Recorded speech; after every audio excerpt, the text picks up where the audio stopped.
Hello, my beautiful family. Welcome back to my channel. Again আমি একটা সুন্দর ব্লগের সাথে চলে এসেছি।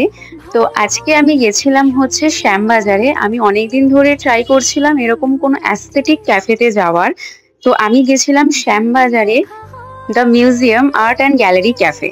হ্যাঁ, আর্ট অ্যান্ড ক্যাফে কি কম্বিনেশনটা ইন্টারেস্টিং তো? আমরা সবসময় খুঁজি যে আমরা কফি খাওয়ার সাথে যদি আমরা একটু কিছু অ্যাস্থেটিক ফিল নিতে পারি, যেখানে আমরা আছি সেখানে চারিপাশটা যদি এরকম পেন্টিং আর সুন্দর সুন্দর ফটো ফ্রেমে ভরা থাকে। আমার আমার পার্সোনালি এরকম প্লেস সত্যি খুব পছন্দের, কারণ হচ্ছে আমার একটু অ্যাস্থেটিক জিনিস খুব ভাল লাগে।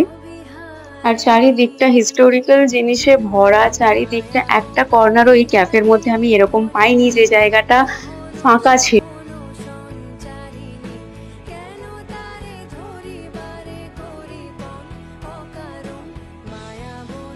এবার আসি খাবারের কথায়। তো এখানে বেশিরভাগ ডিশই ছিল ইটালিয়ান। তো আমি নিয়েছিলাম রাইস ডাকুই। এটা পুরো নুডলস হোয়াইট সস উইথ চিজের কম্বিনেশন ছিল, আর তার সাথে নিয়েছিলাম অ্যাটাকোফা।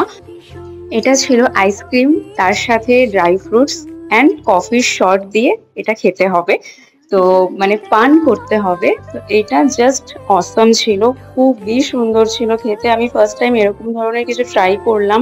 আমি তোমাদেরও বলবো তোমরা যদি ওখানে যাও এটা মাস্ট ট্রাই করো, নিশ্চয়ই ট্রাই করো। তো আজকের ভিডিওটা এতটাই। টাটা।